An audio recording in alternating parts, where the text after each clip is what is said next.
As máscaras caem. É assim que funciona. Máscaras caem. Você não precisa fazer nada.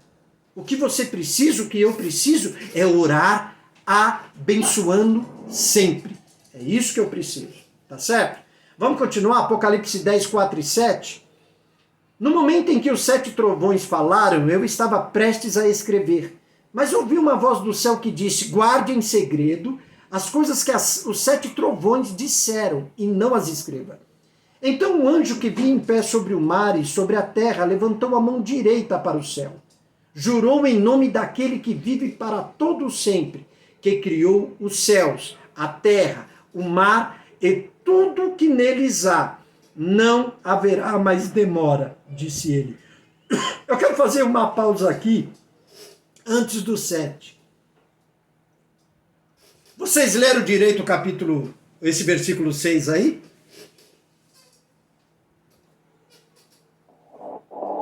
Leu direito? Se você leu direito, diz para mim, para quem que esse anjo fez isso?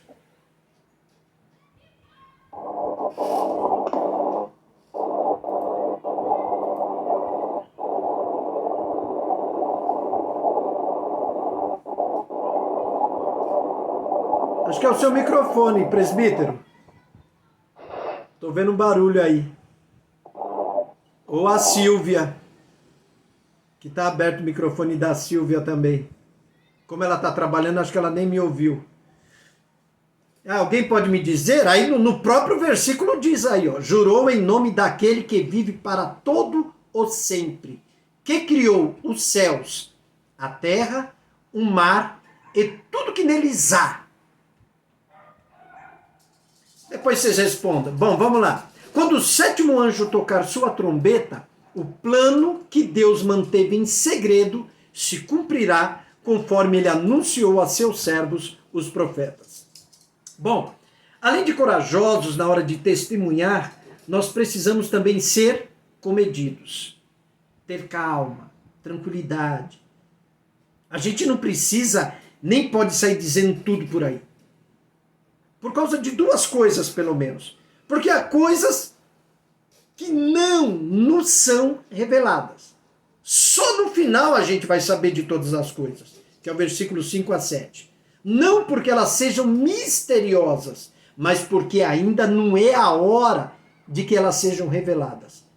Segundo, porque no testemunho não devemos contar tudo que a gente sabe, indiscriminadamente assim, sem pensar. Né? Uma referência é Mateus 17, 9. As pessoas não podem não estar preparadas. Então, na hora de testemunhar, é sempre bom a gente lembrar que há tempo de calar e tempo de falar, que é Eclesiastes 3:7.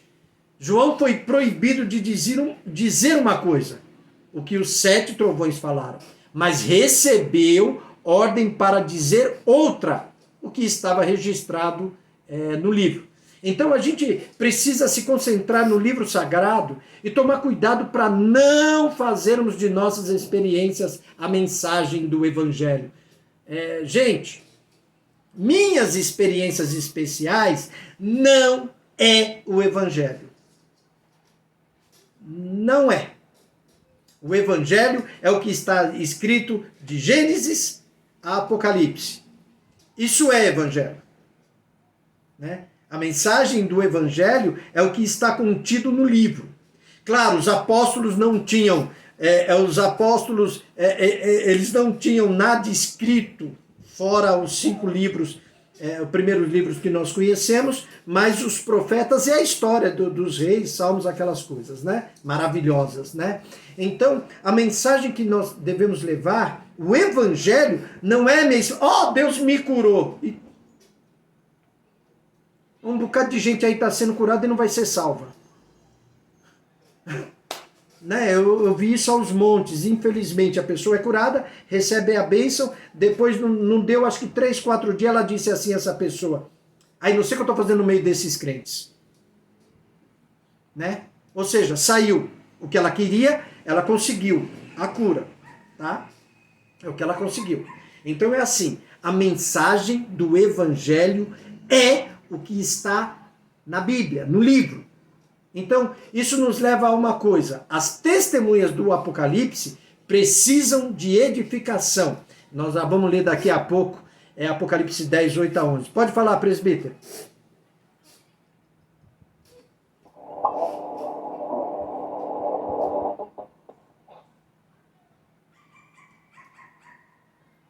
Peraí, tá me ouvindo aí? Tamo. É aqui que na hora de falar eu estou fazendo um malabarismo aqui. Tá o fone, e na hora que você estava perguntando, que eu tô quase compartilhado, né? Cortou tudo. Peraí. Que tá oscilando aqui, peraí. Tá ruim de novo. Tá. Tá vendo, né? Por isso. Conseguiu? Melhorou aí.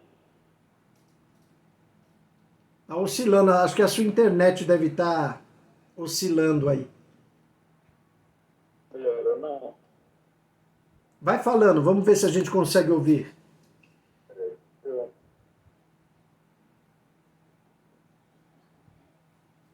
Acho que vai voltar, ó. Voltou, não volta? Voltou, aparentemente. É porque o meu celular estava vinculado ao meu celular. Ah, entendi. Aí eu baixei a Bíblia aqui no meu celular e Certo. agora que só está abrindo aqui.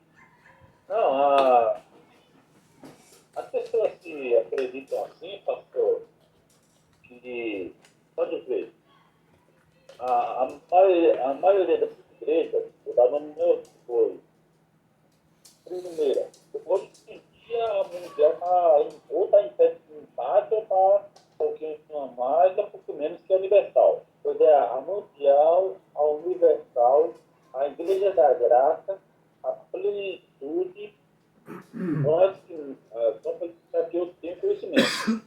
Né? A renascer em Cristo, a coisa do Graça também. Hoje, essas igrejas são abarrotadas de gente, são abarrotadas de crentes. Mas por quê? Eles não vão lá adorar a Jesus por render graça. Não é. É busca de milagre. É busca de milagre. Seja ele o milagre que for. E o milagre principal é o que você está ensinando para nós. É a cura de alguma coisa. Só que essas pessoas são exatamente pessoas que falta-lhe o conhecimento. Porque se tivessem conhecimento daquele que a gente conhece, eles saberiam que o diabo também faz milagres. Só que o milagre entre aspas, do diabo é para ludibriar a pessoa e a pessoa continuar no erro, no pecado. Aí ela acredita que foi Deus que curou ela e por isso não há uma mudança de vida, uma mudança de comportamento. Ela vive no mesmo comportamento, no mesmo estilo de vida e quando vai para a igreja, quatro paredes, tem levanta, dá glória, aleluia, louvando, entre aspas, a Jesus. Mas quando sai daqueles quatro paredes, sai falando palavrão, tem um que já vai logo direto para o bar, que já sai da igreja, no próximo quartão, acende o cigarro. Acabou de ser igreja. Eu sou testemunha ocular e audível. Eu participei de uma ceia em determinada igreja e dentro do carro, a mulher do pastor tinha acabado de tomar ceia, tinha falado de língua estranha e estava praguejando, falando palavrão. O pastor olhou para ela e falou: nossa, amor, você acabou de tomar ceia? E daí? E daí? E eu pensei comigo, e aí, ó, o diabo está incorporado nela e ela não sabe. Tudo isso aí, eu pensei comigo na minha cabeça, lá na igreja, fogo de palha, para demonstrar para quem estava ao seu redor que a pessoa é santa, é santona, é cheia do Espírito Santo. Mas como o senhor falou, né? Ela está cheia de espírito, mas santo não é. Pode ser qualquer espírito. Vocês estão em busca de uma cura que é uma cura falsa. É tal do falso positivo, né? Não, a cura falsa. Porque quando Jesus cura, se você tem um comportamento ou uma intimidade, como você falou, com ele, você não sente uma espécie de emoção, entre aspas, ingratidão. Você sente, estou falando por experiência própria, tá, irmão? Você sente que não é merecedor de ter recebido aquela cura. Você era merecedor de morrer. Não morrer. Porque você, eu estou falando por mim, você olha para aquela doença, uma consequência do seu pecado. Quando daquele pecado, dessa doença que ele atingiu, deveria levar você ao óbito, à morte. Mas Deus, tão misericordioso, tão bom, pelo nome de Jesus Cristo, me deu a cura, para te dar mais uma oportunidade de vida de testemunhar dele. E você se sente espiritualmente sujo diante de Deus.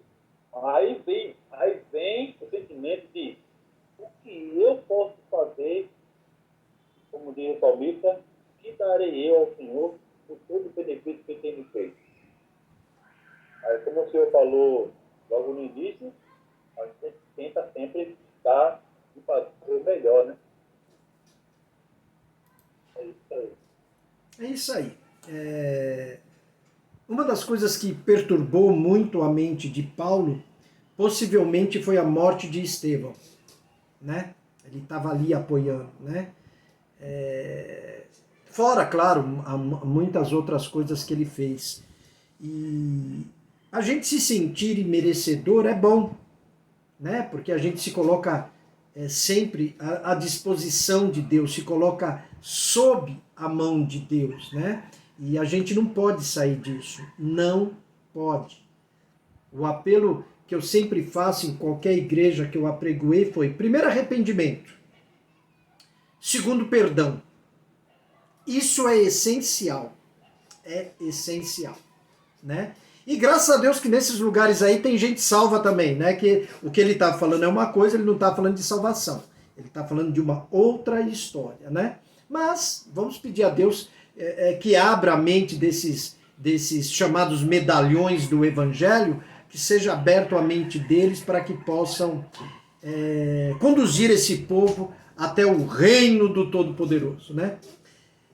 Apocalipse 10, 8 a 11 diz assim: a voz do céu falou novamente comigo: vai e pegue o livro aberto da mão do anjo que está em pé sobre o mar e sobre a terra. Então me aproximei do anjo e lhe pedi o livrinho. Pegue-o e coma-o, disse ele. Ele será amargo em seu estômago, embora tenha um sabor doce como mel em sua boca. Vamos lá. Quando o menino judeu aprendia o alfabeto, ele escrevia as letras numa tabuleta de farinha e mel. O professor ensinava o valor fonético de cada letra. Quando o menino era capaz de repetir o som das letras, ele tinha permissão de comer as letras, uma por uma, à medida que ele recordava de modo correto. Por que eu trouxe essa pequena informação? Simples. Por causa do contexto que foi escrito Apocalipse, os evangelhos. Então há um contexto, há algo por trás disso tudo, que quando Jesus falava, eles entendiam muito bem, tá? Isso é só uma observação. 10. Peguei o livrinho da mão do anjo e comi, em minha boca era doce como mel, mas quando engoli, tornou-se amargo em meu estômago. Então a palavra de Deus, ela é doce como mel. Não existe nada mais doce no mundo do que o Evangelho de Cristo. Mas logo que alguém se torna um cristão, começam os problemas. Sofrimento, perseguição, né? Quem quiser viver piedosamente em Cristo, não acredite naquele pessoal que diz: os seus problemas acabaram quando você se converte. Essa é uma famosa mentira. A doçura não acaba. Mas essa doçura, ela vem seguida de amargura.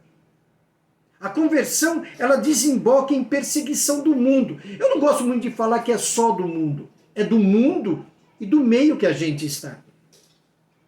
E do meio que a gente está também. Os apóstolos sofreram isso. E muito, muito. Então, assim, ó, não existe aposentadoria no que diz respeito ao trabalho do testemunho. Então, o que nós temos que fazer? A gente tem que se edificar, saborear o doce da palavra, engolir o amargo e, com muita humildade, pregar de novo, e de novo, e de novo, e de novo. Não tem como parar.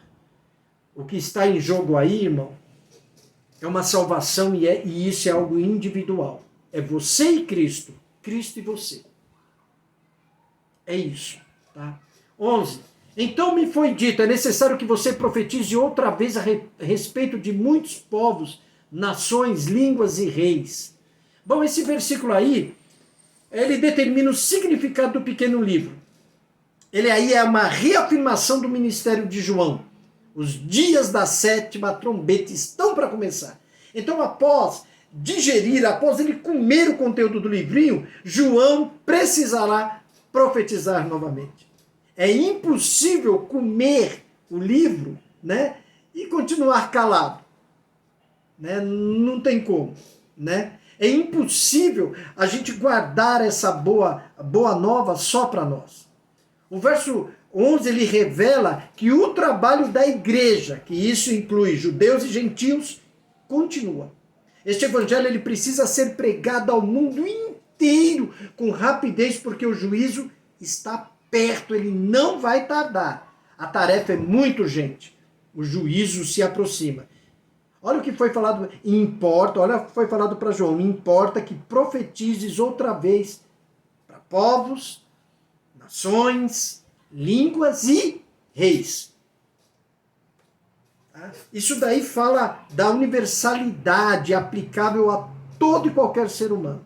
Tá? Acha-se também 7 vezes no Apocalipse com diversas conexões. Apocalipse 5:9, 11:9, 13:7, 14:6, 17:15. Ao mesmo tempo, ele aponta para o retorno de João da ilha de Patmos com uma mensagem a toda a criatura, uma mensagem novinha. Neste versículo, reis aparece em lugar da palavra tribo. Provavelmente, como observa um doutor aí em teologia, Champrin, um PhD, isso é uma antecipação de Apocalipse 17, 10 e 12. Assim, Cristo ao voltar será governante de todos os reis e príncipes da terra, pois ele é rei dos reis e senhor dos senhores. Mas tem um problema aí. João era velhinho. E agora? Aí Deus pega um velhinho lá, o cara já está capengando. Qual a condição que ele teria de continuar pregando?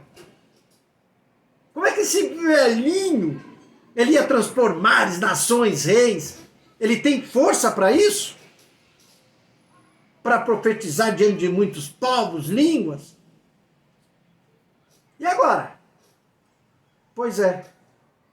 Mas ele escreveu. E aí estão as palavras do versículo 11. Em quase todas as línguas do mundo, João está falando hoje.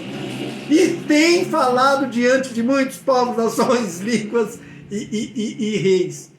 Irmãos, por mais que a gente olhe para traduções bíblicas e vê certas diferenças, a gente tem que agradecer a Deus porque elas existem. Obrigado, Senhor, mesmo com errinho aqui, errinho ali, falinha aqui, falinha ali, a essência não foi perdida e isso chegou até nós. E graças a Deus por aquelas pessoas que, errando ou não, porque elas não tinham as condições que nós temos hoje, com elas errando ou não, essa palavra chegou até nós. Pode falar, presbítero. Você falou aí uma coisa engraçada, na minha mente ficou como engraçado. João está falando até hoje, aí me veio na minha cabeça, tá aí, olha, pega para botar na pregação de vocês ali, ó. Vou botar na minha pregação. A primeira pessoa mais história todo o universo que mesmo morto já fala língua estranha. Várias. Várias línguas estranhas. Estranhíssimas até algumas. Paulo e João, né? Paulo e João. Aí, ó. Sim. Não precisa verbalizar, não. Língua de trem é incrível. É que muita gente, algumas pessoas não sabem, é que Paulo, na verdade, ele era um promotor. Ele estudava lá aos pés de Gamaliel, que era um doutor da lei. O cara fazia parte lá do Supremo Tribunal lá dos judeus. O que ele aprendia era a lei. A forma dele falar se torna difícil de entender, porque ele falava em termos de um promotor, né? Quando ele se coloca lá para se defender, acho que no capítulo 21, 22 de Atos, você vai encontrar palavras de um promotor. Ele era bom no que fazia, ele era intelectual, né? Ele era bom no que ele fazia. Né? E toda pessoa que estuda, né, que nem ele, você vai ver um médico falar, você vai ficar babando. Né? Vai 3 médicos se juntam para falar na nossa frente, é isso, você vai ficar, ué, que esses caras estão doidos? Não. Eles não estão doidos, é a linguagem deles. Né? A linguagem deles. Você vai ver um cara que estuda aí astronomia falar, mas o que esse cara está falando? Pois é a linguagem dele. Né? Então, essa linguagem de João, ela é maravilhosa. Está aí, ó, correndo vários idiomas. Né? Paulo falava vários idiomas. Por isso que ele disse assim, eu falo mais língua que todos.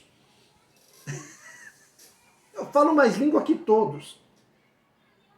Tá? Mas o que ele dizia? Eu prefiro falar 5 palavras no meu idioma do que 10.000 em línguas estranhas. Então, a maneira de Deus falar conosco, ela tem que ser inteligível. Né? A gente precisa saber exatamente o que Deus está falando. Não adianta eu chegar para vocês, balá, balá, balá, balá, eis que fala em mistério para que você só entenda. Você sai de lá e não entendeu bolufas nenhuma. Aí você já vê que é mentira, né? Que é engano, né? Que é engano, porque talvez a alegria, eu vou tentar colocar dessa forma, talvez a alegria que as pessoas recebam esse pequeníssimo poder de se poder falar em línguas, que é muito pequeno. Quando a gente olha na Bíblia é um dom muito pequeno, gostoso, mas muito pequeno. Diante da profecia, não representa muita coisa. Aí você pega o dom de línguas, a profecia, pega o amor, os dois diante do amor não é nada. Nada, é assim que a Bíblia diz. Nada. Acaba tudo. Havendo o amor, não há necessidade disso. Mas é gostoso falar em língua. Aí Paulo fala, não proíba falar não. Beleza, pode falar. Mas não use isso para dizer que você é super poderoso, que tu não é. Não é. Não é. Então a Bíblia, a palavra de Deus, esse livro maravilhoso, ele mostra tudo exatamente que nós devemos fazer em equilíbrio. Com muito equilíbrio. Tá? Então, as testemunhas do Apocalipse, eles precisam de quê? Esperança. Isso aí nós vamos encontrar no capítulo 11, de 1 a 19. Além do encorajamento de ensino, edificação, o povo de Deus, nessa tarefa de ser mártir, de testemunhar aos povos, às nações, no poder do Espírito Santo, precisa de esperança. Tá? Hoje, infelizmente, é uma coisa muito complicada, mas a maioria dos crentes aí, pentecostais, infelizmente ainda não sabe nem quem é o Espírito Santo, né? Porque a confusão que existe, essa confusão que existe, é um problema, até hoje se tornou difícil de resolver, né? Porque ela vem há praticamente quase 2000 anos. Né? Quase 2000 anos de história. Então aquele vídeo que tu me mandou, presbítero, aquela história começa 3000 anos antes de Cristo. E isso vem correndo correndo as nações, vem correndo as religiões e hoje é aceito aonde? No nosso meio. Idolatria pura. Mas é assim, muitos estão ali inocentemente, correto? Deus não leva o tempo da nossa ignorância em conta. Para mim já não funciona. Para mim eu já fico de olhos abertos. Para você já não funciona, você tem que ficar de olho aberto. Mas como eu disse na igreja, e eu pregava isso em palestras, né? Quando eu dava palestra para a empresa, a gente comentava sempre, não se abre os olhos de um cachorrinho logo que ele nasce, porque ele vai ficar cego. Então você não pode fechar, tem que ser algo natural. Né? Então cada um tem que fazer a sua parte aí na busca. Né? Então o Apocalipse 11, ele é toda esperança para o povo de Deus. Após ouvir dizer, vá, pregue de novo a todos os povos, nações, línguas e reis, João vê 3 cenas que enchem o nosso coração de muita esperança. Primeiro, Deus cerca o seu povo para o proteger. O povo de Deus vai sofrer sim, mas não precisa temer, pois foram cercados e contados por Deus. O templo de Deus e o altar, né, a verdadeira igreja, está bem protegida, medida e contada por Deus. Apocalipse 11:1 diz assim, vá e tire as medidas do templo de Deus e do altar e conte o número de adoradores. Ó, que maravilha! O joio, porém, aquelas pessoas que embora visivelmente